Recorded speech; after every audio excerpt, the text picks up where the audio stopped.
Parce, hablemos de los conceptos de risk on y risk off, dos conceptos que yo personalmente utilizo mucho, no solamente yo, sino inversionistas, analistas, personas que hacen parte de los mercados financieros lo utilizan con bastante frecuencia, porque son dos términos que nos permite describir el comportamiento de los inversores en función a su apetito de riesgo. Esto de alguna u otra manera lo que nos quiere decir o lo que nos permite entender son esos cambios, esas transiciones que están sucediendo en el sentimiento de mercado hacia activos que sean más o menos riesgosos, teniendo en cuenta obviamente las condiciones económicas, políticas y financieras. Entonces en este video vamos a ver de qué trata cada uno de ellos, vamos a ver los activos que los componen, vamos a ver el ejemplos, vamos a ver características. Entonces vamos a eso. Bueno, parce, vamos a empezar hablando de las bases, que para mí es bastante importante que las bases queden claras porque es lo que le va a permitir a usted entender mucho más fácil los conceptos de risk on y risk off. Entonces vamos a hablar de esa relación existente entre el riesgo y el beneficio. ¿Qué es lo que sucede? Hay una relación que es directa, que es entre el riesgo y el beneficio, y esta relación que es directa, de alguna u otra manera, nos permite entender cómo se está moviendo o la lógica o la teoría que hay detrás del movimiento, obviamente, del capital en función al sentimiento del inversionista. Entonces tenemos un inversionista que es optimista y tenemos otro que es pesimista. Entonces, ¿qué es lo que sucede? Cuando yo soy un inversor optimista, yo lo que hago es que estoy dispuesto de alguna u otra manera a asumir mayores riesgos. Pero entonces, como estoy asumiendo un mayor riesgo, yo espero que mis beneficios también sean altos. O sea, yo espero tener más beneficios. Sin embargo, si yo soy un inversionista que soy conservador, soy pesimista, en función obviamente a mi perspectiva, yo obviamente lo que voy a hacer es asumir menores riesgos y yo tengo claro que asumir esos menores riesgos también me van a representar unos menores beneficios. Sin embargo, acá va a entrar una nueva variable, que es esa variable económica. Para mí la variable económica es importante porque es lo que nos va a generar esto de acá. Nos va a generar a ver si nosotros somos optimistas o pesimistas. Entonces, si la variable económica nos está mostrando datos macroeconómicos fundamentales, que nos está mostrando una perspectiva futuro que es optimista, entonces, ¿qué es lo que pasa? Yo voy a ser un inversionista optimista, voy a estar dispuesto a asumir un mayor riesgo porque ese mayor riesgo me va a permitir eh, obtener un mayor beneficio. Pero yo estoy asumiendo este mayor riesgo con una menor incertidumbre. ¿Por qué? Porque mi perspectiva hacia el futuro es optimista. O sea, yo lo que estoy esperando es que en el futuro las cosas sean mejores. Sin embargo, ¿qué es lo que pasa? Si los datos económicos de alguna otra manera me está generando una perspectiva que es pesimista, entonces lo que va a suceder es de alguna otra manera yo me voy a convertir en un inversionista pesimista. Entonces ese pesimismo lo que va a hacer es que yo me posicione en activos que son de menor riesgo y no me importa que sean de menor beneficio. ¿Por qué? Porque yo siendo pesimista, teniendo en cuenta de que mi perspectiva económica me está generando incertidumbre, pesimismo, de alguna u otra manera yo lo que hago es proteger mi capital. Yo lo que busco es protegerme de esa incertidumbre, proteger mi capital, proteger mis activos, protegerme obviamente de esa volatilidad que se puede generar en función a esa perspectiva económica. Entonces, estas son las bases, obviamente, de cómo se mueve ese sentimiento de mercado en función a esa variable económica. Vamos ahora entonces ya con todo el tema de los conceptos. Bueno, para vamos a empezar por el concepto de risk-on, que en resumidas cuentas es que el mercado se encuentra optimista y es cuando los inversores tienen un mayor apetito por el riesgo, es decir, están dispuestos a asumir más riesgos con la esperanza de obtener una mayor rentabilidad. A este es el entorno al que se le denomina como risk-on. De alguna u otra manera tiene ciertas características, la característica principal es el optimismo, también se tiene una percepción de estabilidad económica y financiera, que es lo que me permite asumir un mayor riesgo. También sucede en políticas monetarias que son expansivas y en tasas de interés bajas, que de alguna u otra manera esto es lo que impulsa el crecimiento, entonces a mí de alguna u otra manera se me genera o se me distorsiona todo este tema de incertidumbre y me permite asumir un mayor riesgo para poder estar expuesto a una mayor rentabilidad. También está todo el tema de que se genera un mayor flujo de capital hacia activos que son mucho más riesgosos. ¿Qué quiere decir? Si yo como inversionista estoy dispuesto a asumir un mayor riesgo, obviamente voy a salir a buscar esos activos que no solamente son un poco más riesgosos, sino que también me pueden generar una mayor rentabilidad. Entonces vamos a ver qué activos son los que componen todo ese movimiento de risk-on. Los activos más conocidos en un movimiento de risk-on son las acciones, que es cuando el inversionista empieza a posicionarse mucho más en acciones y de alguna u otra manera empieza a exponerse más al riesgo y a la volatilidad de los mercados.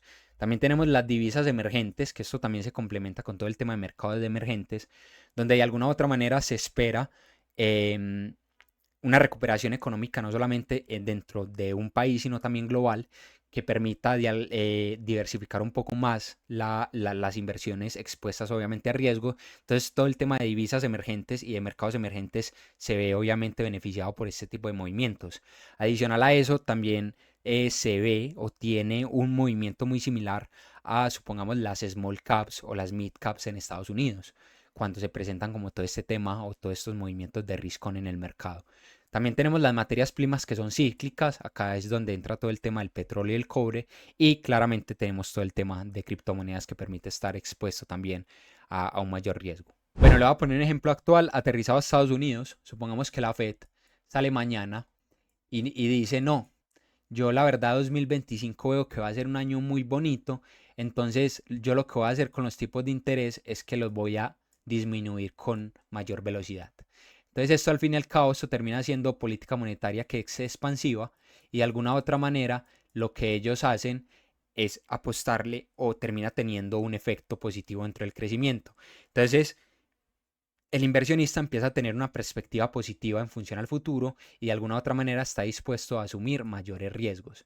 Entonces, acá es donde el inversionista empieza a asumir mayores riesgos porque espera que en el futuro se generen mayores rentabilidades. Bueno, vamos con el lado contrario de la fórmula, que es este entorno risk-off, que es donde los inversionistas buscan proteger su capital y evitan tener activos riesgosos, y es un comportamiento que es típico en momentos de incertidumbre o momentos de crisis. En resumidas cuentas, es el pesimismo del mercado. Tiene características de incertidumbre económica, político-financiera, y también todo el tema de las crisis globales o eventos disruptivos tienden a materializar un escenario de risk-off. Ejemplo, el tema de la pandemia. Cuando sucedió el tema de la pandemia vimos un movimiento muy rápido de risk-off.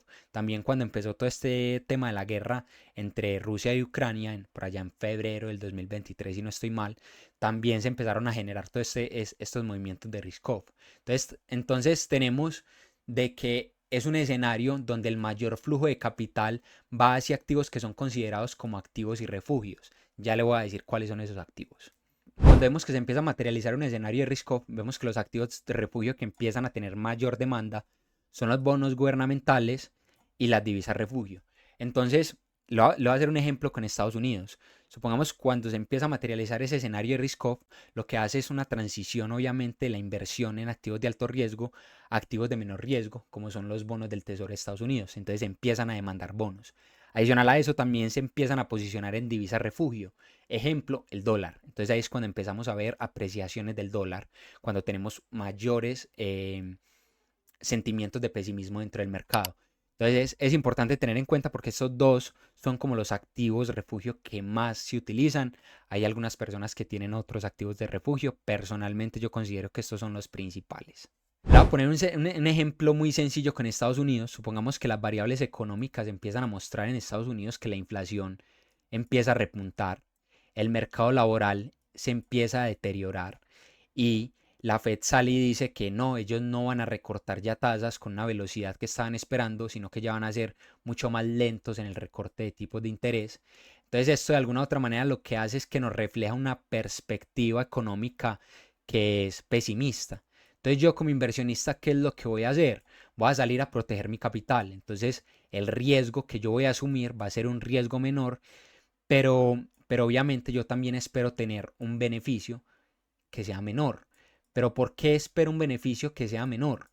Porque de alguna u otra manera yo lo que estoy obteniendo por hacer este movimiento es proteger mi capital, no estar expuesto a la incertidumbre del mercado, porque la incertidumbre puede tener un efecto mayor dentro de mi portafolio, mayor dentro de mis posiciones. Entonces lo que espera el inversionista de alguna u otra manera es posicionarse en activos que tengan menor riesgo, sin importar que tenga una menor rentabilidad, pero que le permite tener una mayor seguridad.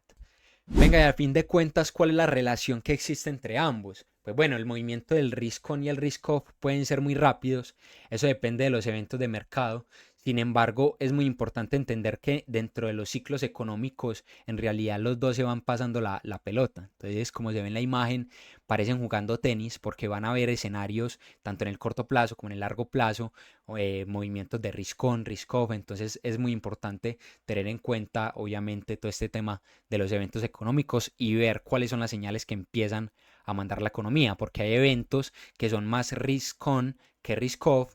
Entonces, esos son los que empiezan a tener mayor peso en el largo plazo. Ya para finalizar, le dejo la tabla resumen de todo lo que hemos hablado hoy. Prácticamente acá tiene un resumen muy consolidado de lo que hemos visto el día de hoy. Si usted de pronto lo quiere estudiar, lo quiere recordar, le parece importante tenerlo por ahí, entonces le recomiendo acá esta tabla de resumen. Eso ya ha sido todo por el video. Recuerde suscribirse al canal, recuerde obviamente darle like también al video, comentarlo, compartirlo y eso es todo.